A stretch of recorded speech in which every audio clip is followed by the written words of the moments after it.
Bonjour à toutes et à tous.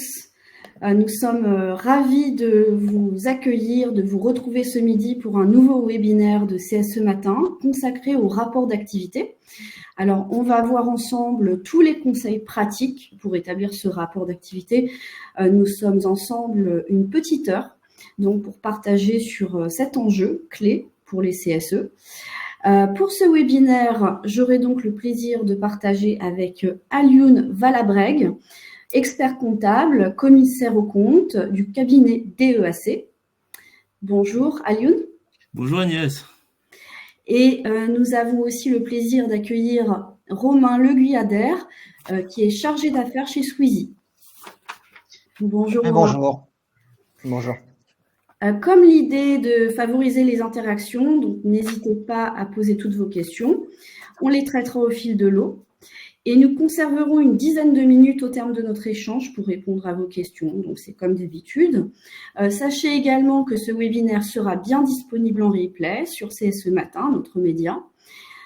Donc, concernant notre sujet du jour, comme je l'ai évoqué précédemment, ce webinaire est l'occasion de vous donner tous les meilleurs conseils pratiques pour faciliter la rédaction du document, une rédaction qui peut s'avérer un petit peu compliquée, le document du rapport d'activité, et nous allons vous donner des conseils pour préparer son contenu en amont. Alors d'abord, on va poser une première question. Qu'est-ce que le rapport annuel d'activité du CSE ? Alioune. Alors, le rapport annuel du CSE ou le rapport d'activité, c'est un rapport qui est déjà obligatoire, hein, qui est défini par l'article, par le Code du travail, et qui doit en gros permettre une compréhension des activités culturelles, économiques. En fait, c'est un outil de communication qui est obligatoire et qui doit intéresser l'ensemble des membres du CSE et les salariés de l'entreprise. Oui, et par qui est présenté ce rapport annuel d'activité ? Normalement, le rapport est rédigé par le trésorier, s'il y en a un, à défaut par le secrétaire ou un autre membre du CSE. D'accord. Et quel est le contenu de ce rapport ? Alors, le contenu, alors c'est comme je disais, c'est un outil de communication et les contenus est normalement, en fait, il n'est pas défini puisqu'il n'y a pas de, il n'y a pas de modèle précis, hein, mais simplement il y a des éléments qui doivent figurer dans ce rapport-là. Et on verra ça plus tard dans le détail que je vous présentais. Il y a un certain nombre d'éléments que vous devez présenter afin d'expliquer, en fait, le but de tout ça, c'est permettre une transparence de l'information au niveau des salariés et des membres du CSE. Et le contenu du rapport, je crois, dépend de la taille du CSE, c'est bien ça ? Effectivement, Agnès, ça dépend de la taille du CSE, puisque il y a souvent un modèle de base, hein, qu'on peut utiliser. Après, il est plus ou moins approfondi selon la taille du CSE. Là aussi, je vous montrerai dans le support que j'ai à l'écran des outils qui sont en fait ce qu'on attend sur le contenu, hein, selon la taille du CSE. D'accord. Donc, est-ce que vous pouvez détailler maintenant, s'il vous plaît, pour bien comprendre ? Alors, à l'écran, je ne sais pas si vous voyez mon écran, Oui. Agnès. Alors, je vous ai présenté, puisque c'est vrai que c'est beaucoup plus simple quand on a, quand tout le monde a une vision de l'ensemble des choses. Alors, je vais vous présenter un petit peu le rapport d'activité ou rapport de gestion. En fait, ce rapport dépend, si vous voulez, souvent de la taille du CSE. Alors, comme vous le savez peut-être pas, vous avez plusieurs types de CSE. Selon la taille, vous avez des CSE, ce qu'on appelle des CSE, les petits CSE. Ce sont les CSE dont la taille, où il y a des recettes inférieures à 153 000 euros. Après, vous avez ce qu'on appelle les CSE moyens. Ce sont les CSE qui ont des recettes supérieures à 153 000 euros ou qui dépassent et qui ne dépassent pas, en fait, deux des trois seuils suivants: 3 100 000 euros de recettes, effectif supérieur à 50 et bilan supérieur à 1 550 000. Et enfin, vous avez les gros CSE. Ce sont les CSE qui dépassent deux des trois seuils dont j'ai parlé ci-dessus. Et donc, le rapport dépend de ces tailles de CSE-là. Ensuite, alors là, c'est un guide environnemental de l'Ordre des experts comptables, hein, qui nous donne à peu près des précisions sur le paysage des CSE en France, et puis les obligations dans le rapport de gestion. Alors, vous voyez, dans les petits CSE, en France, on considère qu'il y a à peu près 35 000 CSE de petite taille. c'est-à-dire les CSE qui ont moins de 153 000 euros de subvention annuelle. Les CSE à taille moyenne sont à peu près 4 500 CSE. Et les grands CSE, on considère qu'il y en a à peu près 500. Alors, les obligations, en parlant du rapport de gestion et d'autres outils, vous voyez en bas, plus bas, pour les petits CSE, alors vous avez la possibilité d'opter pour une comptabilité ultra simplifiée. Il n'y a pas d'obligation de comptes annuels. Alors, ce qu'on appelle en comptes annuels dans le jargon, c'est bilan, compte de résultats annexe. Par contre, vous le voyez bien, le rapport de gestion est obligatoire. Donc, ça répond à la question d'Agnès. Quelle que soit la taille du CSE, le rapport de gestion est obligatoire. Pour les CSE de taille moyenne, vous avez aussi la possibilité, ça c'est plus des notions comptables, d'opter pour une comptabilité simplifiée. Je rentrerai dans le détail si vous le voulez, ou je vous expliquerai. Ou Romain peut-être nous précisera lorsqu'il fera la présentation de son outil. Et puis enfin, vous avez les gros CSE, où on a une comptabilité de droit commun, c'est une comptabilité classique, bilan, compte de résultats annexe. Ensuite, alors là, je vous ai présenté un petit peu les décrets et les règlements comptables qui s'appliquent pour ceux qui veulent aller plus loin et ceux qui ont des notions comptables, hein, puisque tout ça est basé sur la base du code du travail et l'ANC, qui est l'autorité de normes comptables, définit les critères d'application.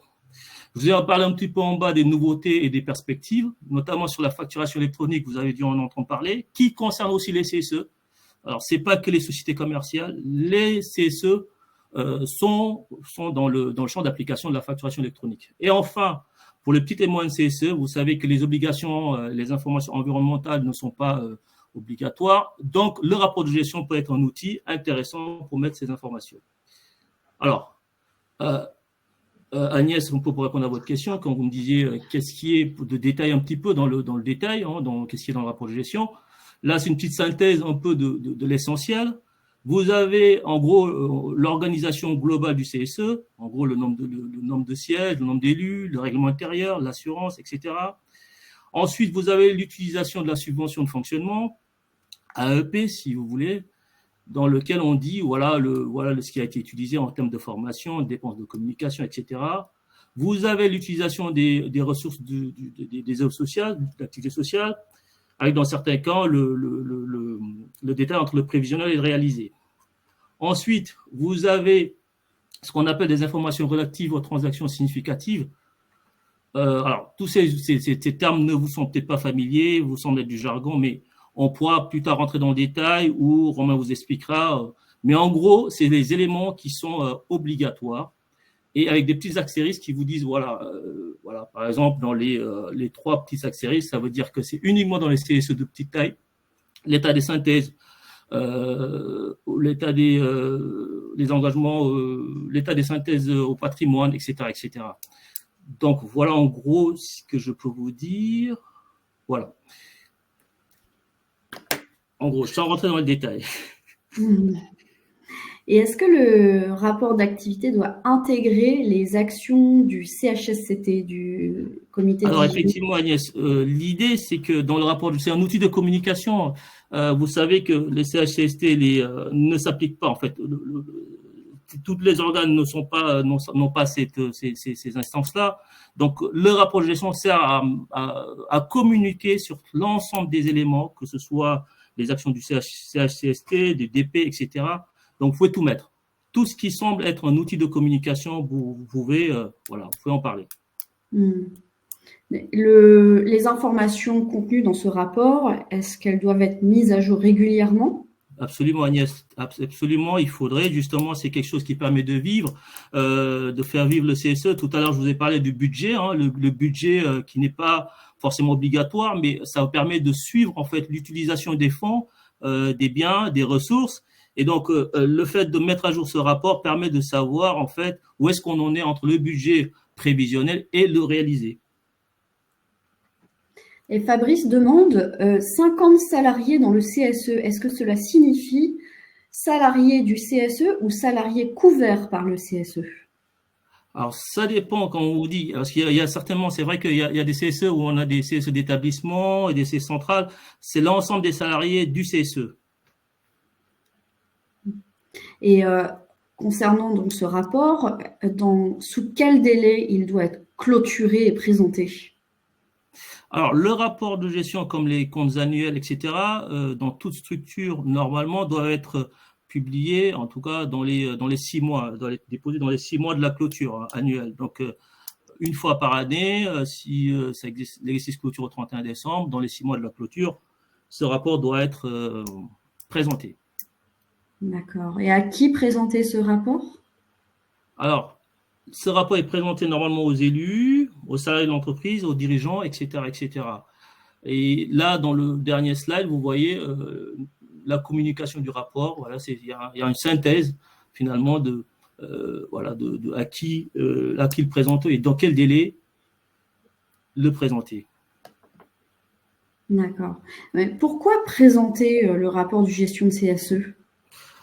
Parce que déjà, c'est une obligation légale, Code du travail, il faut présenter ce rapport. Et puis, c'est une opportunité de communiquer, comme on l'a dit, faire preuve de transparence pour les salariés.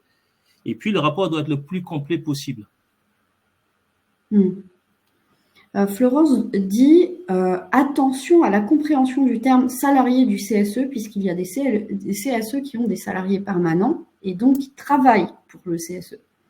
Oui, alors c'est vrai qu'il y a cette notion de CSE permanent, mais là on rentre dans des notions plutôt juridiques, et il faudrait étudier au cas selon le CSE sur les critères de nombre de salariés qu'on prend en compte pour atteindre ces 50 salariés. Concernant donc la communication du rapport de gestion, quelles sont vos préconisations, si je lis sur l'écran? Alors on peut communiquer en fait dans les délais déjà de 3 jours après la réunion, et puis elle peut se faire normalement par tout moyen, par affichage. Voilà, il n'y a pas de précision vraiment là-dessus. D'accord. Donc, Romain, est-ce que vous pourriez nous parler de Sweezy qui aide les CSE, qui accompagne les CSE? Oui, bien sûr. Avec plaisir. Du coup, je vais fait partager mon écran de manière à vous présenter comment vous pourriez faire en fait, tout simplement faire ressortir des rapports de gestion de manière très simple pour pouvoir aller présenter tout ça après aux personnes concernées. Alors, je partage mon écran.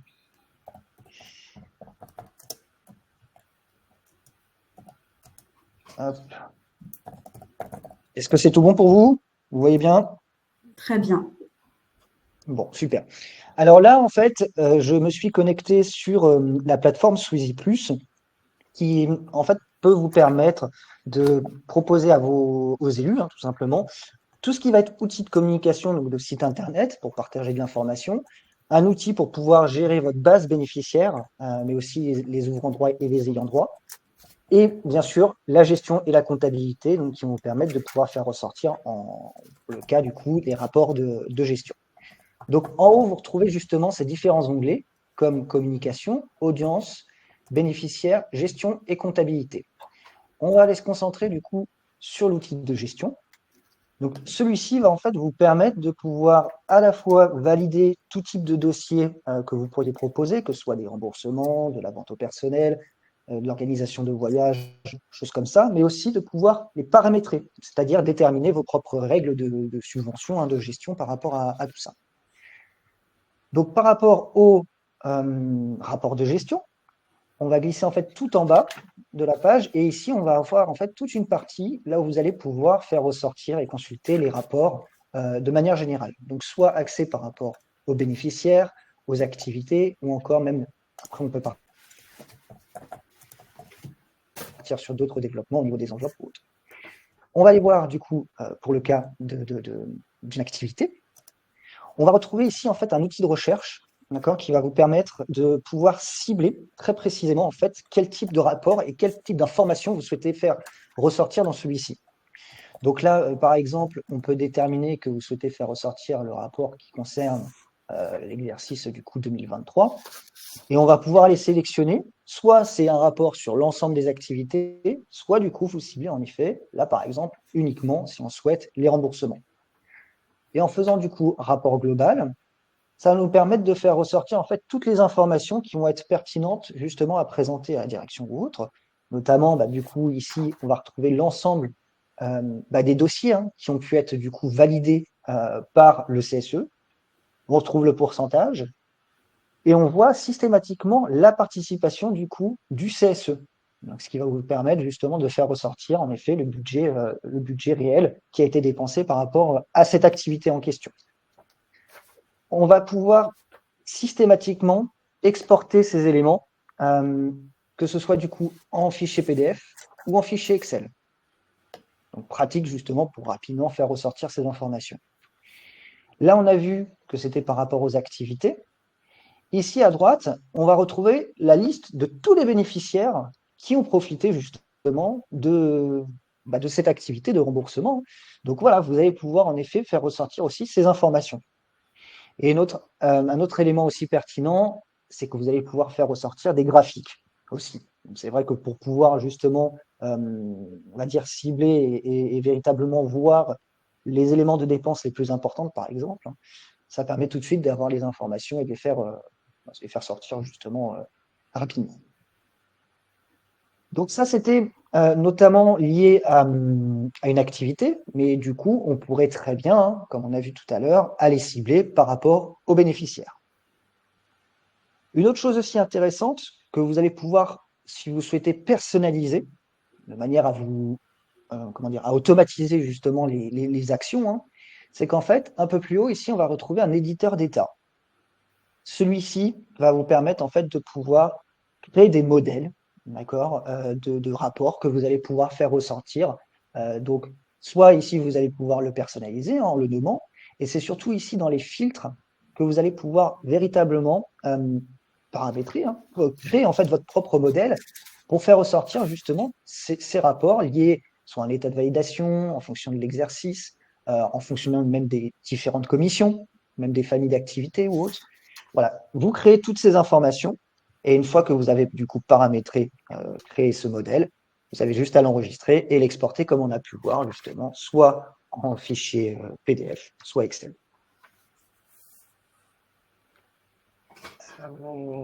Je vous montre rapidement à quoi ça peut ressembler justement. Alors, voilà. Là, vous avez par exemple un rapport d'activité que j'ai pu faire ressortir de ce qu'on a vu tout à l'heure au niveau des remboursements. Donc là, c'est un fichier PDF, tout simplement, que vous pourriez du coup présenter de cette manière. Pour revenir du coup sur... Alors, en plein écran, c'est mieux. Pour du coup basculer ensuite sur la comptabilité, ce qui va être aussi pertinent, c'est que du coup, vous allez pouvoir sélectionner les exercices l'exercice sur lequel vous travaillez, mais aussi les dossiers. D'accord ? Là, on va pouvoir, si vous souhaitez, cibler, si vous souhaitez faire ressortir des informations qui sont liées en effet au budget ASC, ou alors en fonction du budget AEP. Et du coup, une fois que vous avez sélectionné ce dossier en partie, ici, vous allez retrouver dans la comptabilité aussi un éditeur d'état. Et celui-ci va vous permettre de pouvoir faire ressortir tout document comptable, d'accord, que ce soit bilan, compte de résultat, balance budgétaire, bref, tous les éléments que vous souhaitez justement comptable faire ressortir, vous allez pouvoir le sélectionner ici. Déterminer du coup en fonction de quel dossier vous travaillez, déterminer bien évidemment les dates, et une fois de plus, en fichier Excel ou PDF, de manière automatique.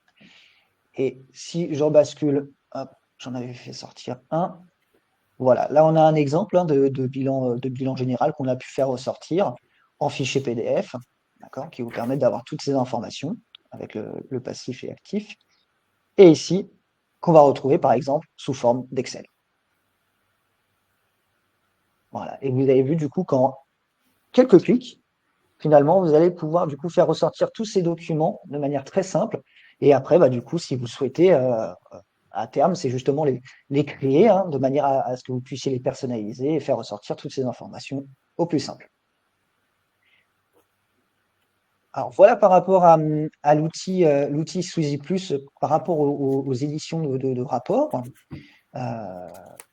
Est-ce qu'il y a peut-être des éléments, oui, il y a, Pardon, il y a Florence qui demande depuis quelle année la solution de gestion Sweezy est proposée au CSE et si la solution a un moyen d'export des données par salarié par an ou par mois ou immédiat sur tout l'historique des consommations en détaillant par salarié et par CSE.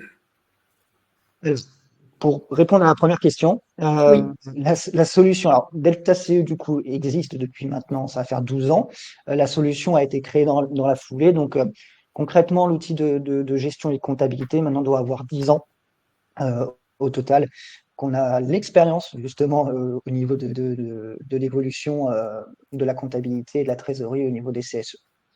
Ensuite, pour du coup, la question concernant c'est faire ressortir des informations uniquement liées aux bénéficiaires, c'était ça?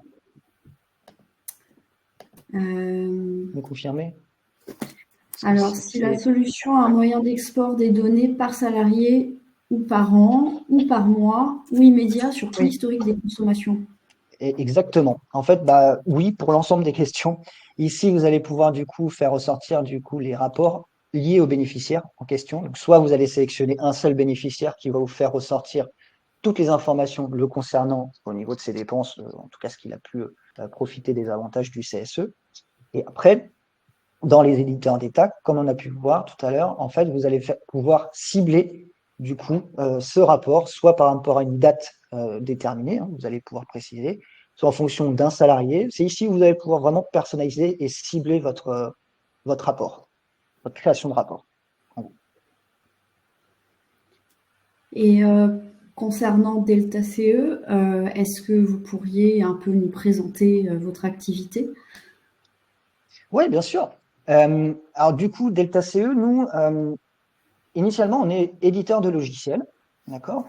L'idée, c'est en fait, d'apporter aux CSE, aux élus de CSE, un outil qui va leur permettre à la fois de faire de la communication donc avec le site internet, partager de l'information, créer des événements ou même partager des PV, vraiment de la communication dans ce sens.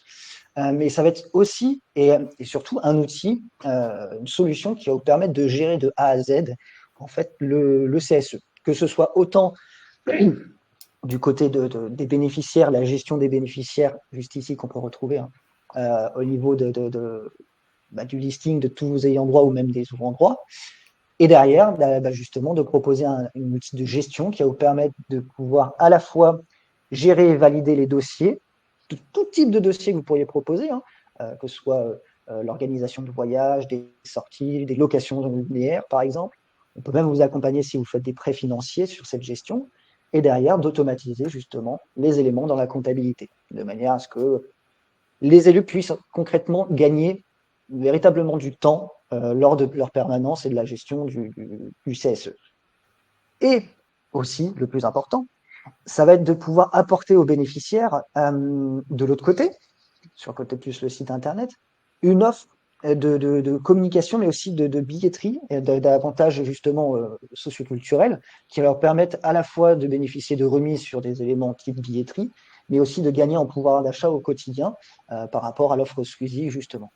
Donc, l'idée, c'est de tout regrouper, en fait, d'avoir une offre qui permette de regrouper tous les éléments, que ce soit de la gestion du CSE, mais aussi des avantages socioculturels auprès des bénéficiaires. C'est un outil pour toutes les tailles de CSE? Oui, tout à fait. En fait, on va proposer, alors cet outil que je vous présente aujourd'hui, la solution Sweezy Plus, elle qui va plus correspondre en effet à des CSE qui vont gérer des activités, hein, donc de type remboursement. À partir du moment où il y a des activités qui sont gérées par le CSE, cette solution va plutôt bien correspondre. On a ensuite une autre solution qui est l'offre Sweezy, en fait. Donc, plus une application mobile hein, qui va permettre de pouvoir apporter une communication très simple, très simplifiée au niveau des élus vers les bénéficiaires sous forme de réseaux sociaux, mais surtout d'avoir accès en fait à une offre justement de billetterie, de remise hein, et de gains en pouvoir d'achat au quotidien qui sera directement intégré dans celui-ci. Et dans les deux solutions, vous pouvez aussi intégrer et gérer vos propres distributions de chèques cadeaux, par exemple, sur les événements URSAF qui peuvent en être liés. Mais ça, c'est un autre sujet. Et concrètement, comment se passe la mise en place? Alors, comment se passe la mise en place? En fait, vous allez avoir du coup, sur cette offre, Swizy Plus, là, qu'on parle au niveau des rapports de gestion principalement, vous allez avoir en fait un chef de projet qui vous sera nommé, donc qui va vous suivre tout au long de la mise en place de la solution. Cette personne va concrètement prendre contact avec vous et surtout aller chercher toutes les informations concernant votre fonctionnement de manière générale au niveau du CSE, prendre toutes vos activités, vos règles de gestion, de subvention. Et ensuite, cette même personne va du coup paramétrer et créer le logiciel par rapport à votre fonctionnement.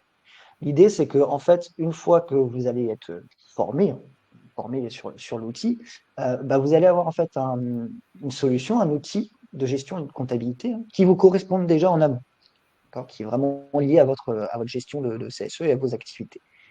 Et du coup, c'est cette même personne, toujours le même chef de projet, en fait, qui va vous former sur l'outil qu'il aura paramétré avec les éléments que vous aurez pu lui communiquer.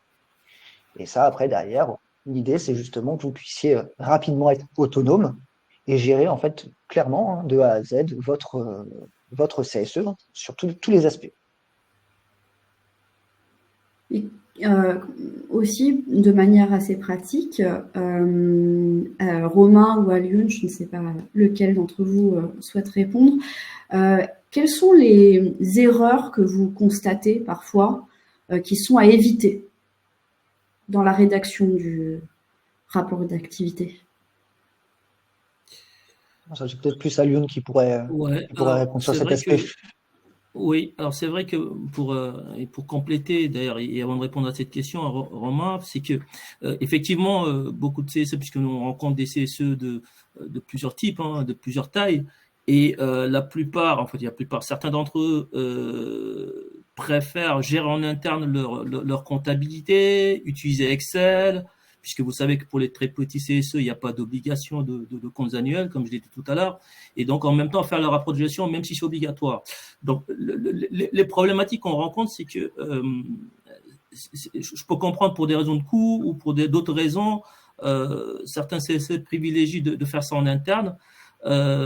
Et pour ces CSE-là, c'est vrai qu'on se rend compte que les élus, en tout cas les personnes qui sont chargées d'établir ces comptes annuels ou ces rapports, ne sont pas n'ont pas toujours la compétence parce qu'ils sont compétents ailleurs, ils ont d'autres choses à faire, et ils se trompent souvent parce que sur des choses qu'ils ne maîtrisent pas forcément, ou des nouveautés ou des réglementations, ou lorsqu'ils utilisent des outils comme Excel, c'est vrai que des fois on peut se tromper, c'est compliqué, c'est long.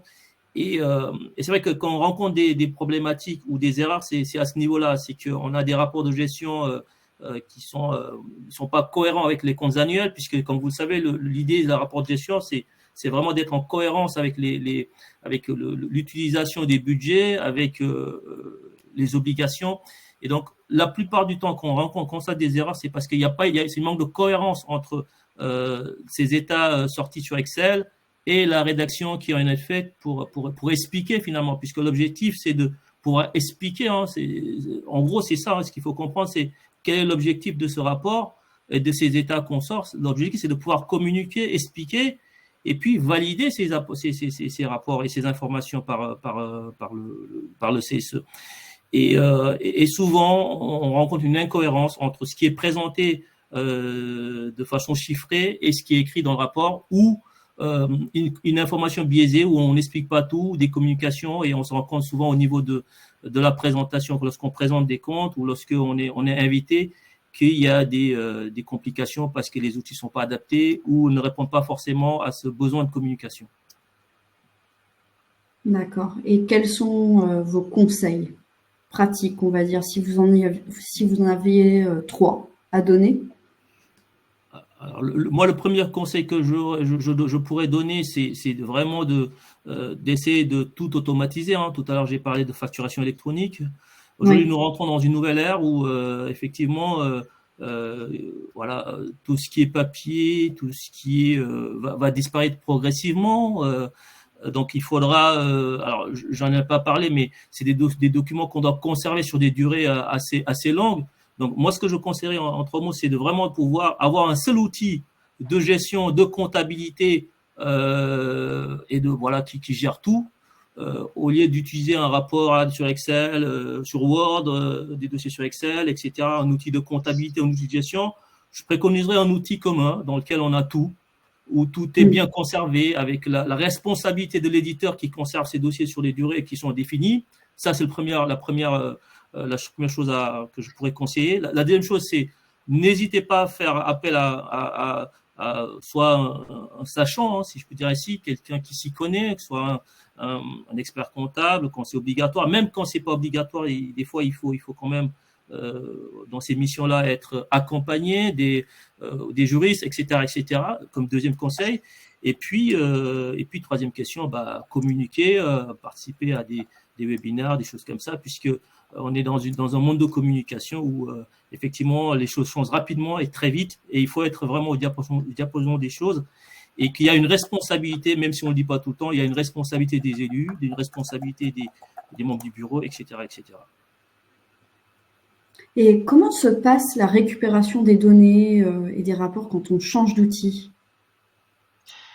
Quand on change d'outil, en fait, vous allez avoir vous aurez toujours accès en fait à ces informations. Toutes les informations qui sont enregistrées dans le logiciel, dans l'outil, ce sont des informations qui appartiennent au CSE. Donc, le jour où il y a un changement de logiciel, hein, de prestataire, vous allez faire ressortir justement toutes ces informations. Après, du coup, les récupérer et, si vous souhaitez, du coup, les intégrer dans le nouvel outil. Mais ça, c'est des éléments sur n'importe quel prestataire avec lequel vous pouvez travailler sur l'outil de gestion et comptabilité. Vous avez la mainmise pour les récupérer sous forme d'export, hein, tout simplement. Et quel est le mode de facturation? Comment on établit le budget?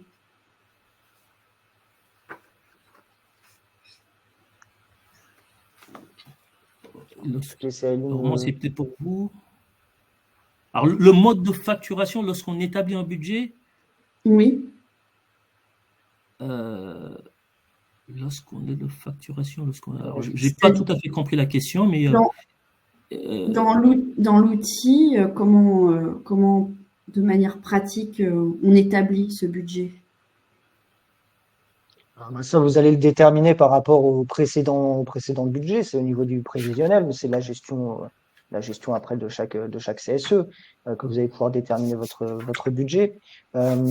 Après, du coup, au niveau de la facturation, alors je ne sais pas si la question c'était plus sur quel type de budget le coût d'acquisition du logiciel, sur quel budget justement on va le payer. Alors, je ne sais pas si c'était ça la question, Oui. peut-être. Oui, c'est bien ça. Ça doit être ça, ok. Alors, deux choses. Le logiciel de communication, du coup, de gestion des bénéficiaires, de la gestion et de la comptabilité, c'est un outil de travail. Un outil qui permet de pouvoir faire fonctionner le CSE. Donc, si on parle de fonctionner, on parle du fonctionnement.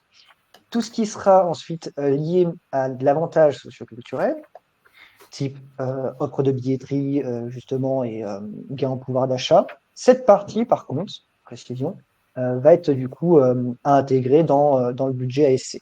Voilà. Donc, bien séparer bien séparer justement les deux. Hein. Il y en a un qui permet de faire fonctionner le CSE et l'autre qui apporte de l'avantage aux bénéficiaires.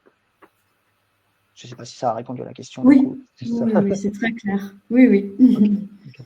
Pardon, c'est ma question qui n'était pas très développée. Et quel est le coût du logiciel?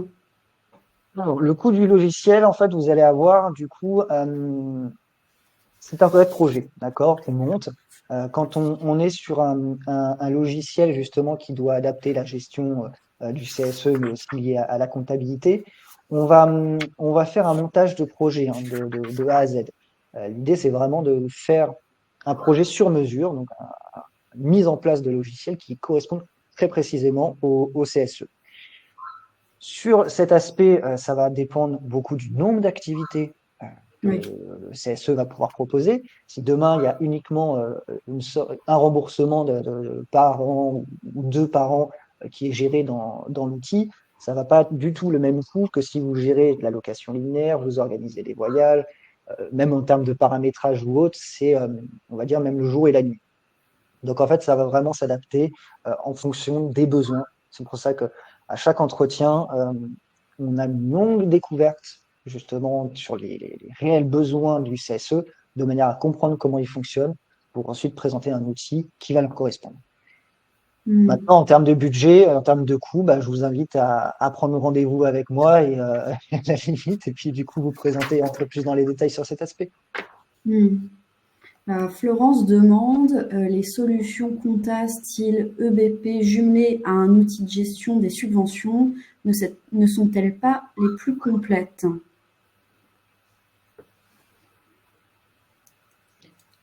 L'autre solution de comptabilité, c'était ça? Oui, Alors, des solutions. plus complète, pas forcément. En tout cas, nous, le logiciel, l'outil va permettre de pouvoir gérer toute la comptabilité du CSE et vraiment lié et ciblé sur le CSE par rapport au fonctionnement. Notre outil a été du coup validé par plus d'une trentaine d'experts comptables de mémoire. Je n'ai pas envie de vous dire des bêtises, mais je crois que c'est dans ces eaux-là, et même avec lesquels justement on travaille. L'idée, c'est une fois de plus de pouvoir proposer un outil complet. En effet, si demain vous souhaitez avoir uniquement un logiciel de gestion et de comptabilité, mais sur lequel vous n'allez pas pouvoir apporter de la communication ni gérer votre base bénéficiaire, ce serait un peu contraignant d'avoir finalement un double outil alors que vous pouvez tout regrouper sur une seule et même plateforme qui vous permette de générer, de gérer vraiment l'ensemble de vos salariés et ensuite de les basculer sur les activités qui en sont liées. Ouais. Je voudrais revenir sur le timing l'agenda idéal pour établir le rapport à Lyon. Déjà, quel est pour vous l'agenda idéal et combien de temps cela prend de rédiger ce rapport d'activité? Alors, combien de temps alors, ce qu'il faut savoir, c'est que souvent, alors je prends dans un cas général où le rapport est accompagné des comptes annuels. C'est-à-dire que c'est finalement c'est la dernière chose qu'on fait une fois qu'on finit les comptes annuels plus les recommandations, puisque je pars d'une mission classique d'accompagnement pour l'établissement des comptes, de présentation des comptes de CSE. Vous savez que finalement l'exercice de clôture c'est le 31 décembre de chaque année. Tout le monde court pour sortir son bilan, parce que on a des CSE où il y a des comptes annuels, des états financiers à sortir. On les arrête normalement au 31 décembre. Mais bon, dans la réalité, comme vous le savez tous, c'est pour ça qu'on donne justement ces délais de 6 mois. On a du 1er janvier de N+1 au 30 juin finalement pour établir ces éléments-là. Sachant que le 31 décembre, voilà, jusqu'au 15 janvier, personne n'est vraiment disponible. Je dis qu'il n'y a pas de délai vraiment idéal. L'idée, c'est de vraiment dire, voilà, est-ce qu'on a l'information de façon précise pour pouvoir tout sortir dans un délai raisonnable, sachant qu'il y a également d'autres choses à faire. Donc, l'idée, c'est vraiment de dire, voilà, en fin janvier, en début février de N+1, on soit capable de fournir, en tout cas, son expert comptable, ou si c'est fait en interne, ou de faire les comptes le plus rapidement possible entre février et mars. Et puis après, une fois que c'est fait, on prend le temps de vraiment écrire les rapports et en ayant collecté le plus d'informations possible. Puisque avant la rédaction de ce rapport, il faut savoir qu'il y a un certain nombre d'éléments à réunir et qu'on n'a pas forcément les éléments, puisque par exemple, si je prends l'exemple de l'utilisation du budget de fonctionnement ou du budget économique, si on tient pas de comptabilité, on peut pas savoir. Même en utilisant des outils simplifiés, il faut bien faire ne serait-ce qu'un rapprochement bancaire, avoir une idée de ce qui a été utilisé. Et donc ça demande un peu de temps. Donc dans des délais raisonnables, on a janvier, février, mars, avril, on doit pouvoir collecter toutes ces informations, éditer les états de synthèse, et puis derrière faire le rapport de gestion pour finaliser, boucler la boucle, comme on dit. Voilà. Après, il n'y a pas vraiment de délai précis. En tout cas, l'essentiel, c'est qu'il ne faut pas dépasser ces délais de 6 mois de la Oui, clôture. les deadlines quand même sont Ouais. importantes. Oui. Et concernant la gestion de l'outil, est-ce qu'il faut être assez fort en informatique, Romain? Est-ce que c'est ergonomique? Est-ce qu'il y a des formations pour apprendre à utiliser le logiciel? Alors oui, tout à fait. Non, l'idée justement, c'est de proposer en fait aux élus de CSE un outil qui est le plus intuitif possible. Les, hum, les élus de CSE sont pas tous informaticiens, même la majorité ne le sont pas du tout. L'idée, c'est justement de pouvoir mettre à disposition un outil qui va leur simplifier la vie et surtout leur faire gagner du temps. Donc non, on n'a pas besoin d'être informaticien et fort pour pouvoir justement gérer le site. Et oui, bien sûr, il y a des formations du coup, qui sont données par le chef de projet, d'accord, qui vous a suivi justement tout au long de l'installation. Euh, et de cette manière, du coup, vous êtes formé pour être autonome rapidement. Concrètement, l'outil fonctionne toujours dans le même principe. Vous allez être en fait sur l'outil soit de communication, de gestion ou même de comptabilité. Et si je repartage rapidement mon écran, on va aller voir ça, ce sera plus simple. Hein. Vous voyez mon écran? Ouais, ça a l'air bon. Oui.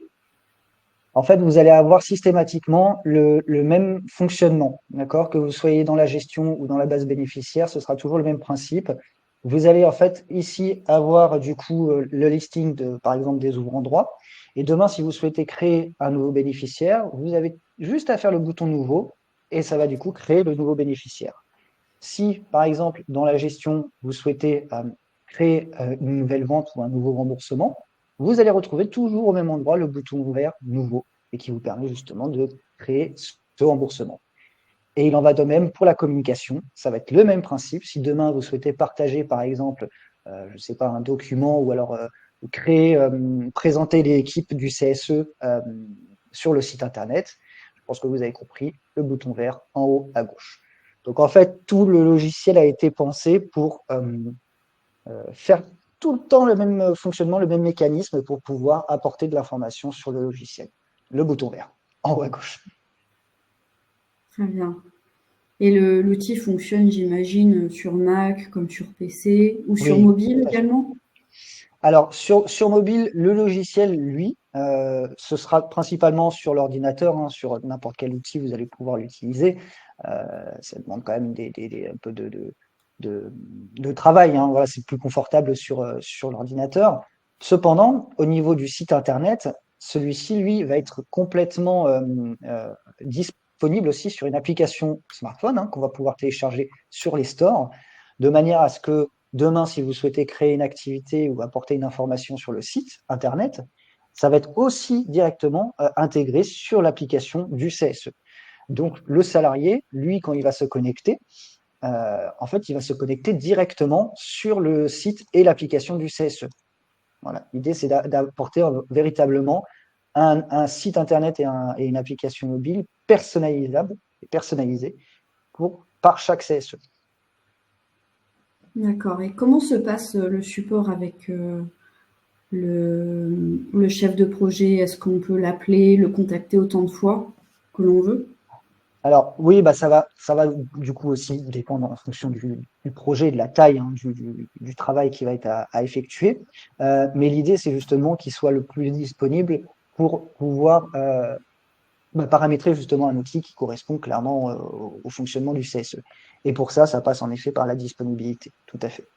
Maintenant, pas que à minuit, il vous répondra à un mail ou une chose comme ça, hein, mais en Bien tout cas, sûr. en effet, c'est important justement qu'il y ait cet échange et surtout en fait toujours le même interlocuteur. Et ça simplifie beaucoup les informations, Et le oui. partage d'infos. Mm. Quels sont les besoins en général les plus demandés, les plus exprimés? Ça varie. Oui, j'imagine, oui. Au niveau de l'outil des gestions, pour rester concentré dessus, ça aide beaucoup du coup la simplification et le fait de pouvoir valider en fait simplement et rapidement les dossiers, notamment quand vous avez beaucoup de ventes de billetterie que vous gérez vous-même ou des réservations pour des voyages, ou même beaucoup de remboursements à effectuer. Le gros avantage, c'est que en un clic, vous pouvez du coup valider l'ensemble et effectuer ensuite, par exemple, le virement en masse en envoyant directement un fichier rapidement à la banque, ce qui permet de, une fois de plus, je me répète, mais de gagner du temps très clairement au niveau de des permanences et de la gestion du CSE. Florence nous dit que beaucoup de solutions de gestion des subventions essuyaient des écueils quant à la solution comptable associée. Est-ce que vous pouvez nous indiquer les améliorations que vous auriez apportées avec la solution compta de Delta CE, Sweezy? La question est par rapport à la gestion de la subvention, si j'ai bien compris. Je suppose, oui, si j'ai ouais. bien compris. Ouais. Par rapport à la gestion de Florence, subvention. vous pouvez nous dire si on a bien compris la question, mais je pense que c'est ça. Alors, en fait, si j'ai bien compris, je vais répondre au mieux. Dans le logiciel, vous allez pouvoir créer du coup et paramétrer une activité. Cette activité, en fait, vous allez la rattacher automatiquement à des comptes comptables, que ce soit du compte même analytique. On peut du coup vous proposer une comptabilité analytique. Donc, quand vous paramétrez en fait l'activité, automatiquement après, derrière, ça va basculer dans les bons comptes comptables liés justement à cette activité. Et dans celle-ci, vous allez pouvoir du coup paramétrer, créer vos propres règles de subvention qui en seront liées et du coup qui découleront directement dans la comptabilité. Alors, je ne sais pas si c'était ça la question, si ça a bien répondu. Alors, je ne suis pas sûre de bien comprendre. Elle dit plutôt les solutions compta qui ont eu des soucis. Alors, si je peux me permettre, Daniel, je vais peut-être. Oui. C'est vrai que si j'ai bien compris la question, nous la problématique qu'on rencontre en tant qu'expert comptable, c'est que alors, souvent, on gère que le logiciel comptable, c'est-à-dire que on a notre propre logiciel ou le client a son propre logiciel comptable, Ciel ou qu'importe qu'il achète, il gère le logiciel comptable est dissocié du logiciel de gestion et souvent c'est la problématique qu'on rencontre. Et c'est deux logiciels différents et pour se matcher après finalement, puisqu'on sort des comptes annuels, pour que la gestion commerciale se déverse sur la commerciale, le logiciel de gestion se déverse sur le logiciel comptable, effectivement, on rencontre souvent des problématiques parce que effectivement, ça reste un logiciel de gestion, puisqu'il y a des normes comptables. Je prends l'exemple, par exemple, si on prend les budgets de fonctionnement, il est possible que ce budget soit partiellement versé, ou etc., etc. Et ça, effectivement, il faut des notions comptables. Le logiciel ne pourra pas faire ce qu'on appelle ces césures, ces cut-off. C'est pas au logiciel de le faire, à moins qu'il soit paramétré de la sorte. Romain me corrigera, mais souvent, c'est des notions purement comptables. C'est-à-dire que le logiciel pourra aller chercher la subvention, l'affecter dans le bon compte, etc. Mais pour établir le bilan conformément à la réglementation, c'est-à-dire arrêter les comptes avec les césures, avec ce qu'on appelle nous dans le jargon les charges conseil d'avance, les produits conseil d'avance, les charges à payer, etc., etc. Il faut vraiment avoir des notions comptables. Alors, nous, on a plusieurs solutions.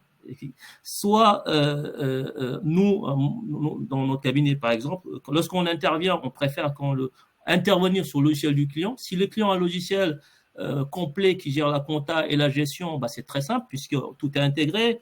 Nous, on s'adapte au logiciel et on vient faire notre rôle d'expert comptable en faisant nos travaux complémentaires pour vraiment apporter cette cohérence et en fait dire que les comptes sont cohérents, vraisemblables, puisque c'est une mission normée. Dans d'autres cas, effectivement, on a un logiciel de comptabilité, un logiciel de gestion, et on essaie justement d'ajuster en fonction de puisque ce qui apparaît finalement dans les comptes annuels, c'est la comptabilité. La gestion, c'est un global. On n'a pas le détail. Après, effectivement, si le CSE va avoir un détail, c'est géré en interne. Et je pense que c'est ça le sens de la question. Est-ce qu'aujourd'hui, la solution que Roman, en fait, qu'on propose, que vous proposez, permet justement d'éviter, si on n'est pas comptable, de pouvoir faire ces césures ou voilà. Je crois que c'est plutôt ça la question. Oui, et Florence confirme, c'est exactement cela, surtout pour les moyens ou les gros CSE. Voilà. Donc ce qui est important, c'est vraiment d'avoir un logiciel. Alors après, effectivement, ce qui est les CSE se posent souvent la pression de moyens pour payer un expert comptable. Alors ce qu'il faut savoir, c'est que vous pouvez prendre un logiciel complet, gestion comptabilité, et puis prendre un expert comptable qui travaillerait sur un temps que vous allez en fait qui va estimer pour justement faire ce travail-là, où il n'aura pas à faire la saisie, puisque ce qui coûte cher pour vous aujourd'hui, pour les CSE, c'est le temps de saisie, puisqu'on saisit les comptes, on fait le rapprochement bancaire, on fait les lettrages, on fait etc. Et c'est ce temps-là finalement qui vous coûte cher, mais pas le temps de conseil, puisque au-delà de cette partie rébarbative qui est pas du tout intéressante, nous, notre apport, il est ailleurs. Donc, si on a un logiciel demain ou aujourd'hui qui nous permet d'intégrer la gestion de la compta pour que nous puissions vous accompagner justement dans notre rôle de conseil, puisque notre rôle avant tout, c'est de vous conseiller dans la gestion quotidienne de vos CSE, dans les problèmes juridiques, dans les problèmes, voilà, dans la fiscalité s'il y en a, puisqu'il y en a dans certains cas, quand vous achetez un chalet, etc., vous louez, etc. Nous, notre but, c'est ça, dans la réglementation, dans le règlement intérieur. Et donc, avoir une solution unique d'ensemble qui regroupe tout ça et un expert comptable à moins de coûts, puisqu'il ne fait pas la saisie avec la facturation électronique, il n'y aura plus besoin vraiment de saisie, ce serait vraiment rassurant pour tout le monde, pour vous en termes de financier, et puis pour nous, pour vraiment nous concentrer sur notre rôle finalement, qui est le rôle de conseil, plutôt de faire de la saisie. Et même vous, vous perdez du temps à faire de la saisie, c'est intéressant ni pour vous, ni pour personne, je pense. Et pour conclure, si vous aviez un dernier conseil à donner pour surtout les nouveaux élus, comme on est en période de renouvellement des CSE, les nouveaux élus, les débutants qui nous ont suivis, qui doivent rédiger ce rapport pour la première fois, quel serait votre conseil ? Alors, le premier conseil que je peux leur donner, c'est que vous avez, on le rappelle tout le temps, vous avez un budget de fonctionnement qui est fait pour être utilisé pour vous former. Donc, formez-vous. Formez-vous, il y a des organismes de formation. Formez-vous, documentez-vous. Il y a des solutions juridiques, etc., etc. Prenez des solutions adéquates qui vous facilitent la tâche. Et puis, si besoin, prenez un expert comptable, si besoin, puisqu'on est là aussi pour vous conseiller, recommander. Mais la première chose, c'est vraiment de vous former, puisque vous avez un budget qui a été alloué pour votre formation. Très bien. Et donc, si vous avez tout dit, donnez tous vos conseils. Je vais vous remercier d'avoir été présent et fidèle à CSE Matin, sur ce webinaire très riche. Merci beaucoup à Lyoun et Romain pour tous vos conseils pratiques dans l'intérêt des salariés que vous accompagnez. Merci à tous et comme on vous l'indiquait au début, ce webinaire sera accessible en replay. N'hésitez pas à le partager autour de vous. Surtout pas. Tous les inscrits auront bien entendu le lien vers le replay. Il sera mis en avant sur CSE Matin, notre média. Merci à toutes et à tous. Bon courage et au plaisir de vous retrouver sur un prochain webinaire. Merci et bonne journée. Merci à tous. Bonne journée. Merci à tous.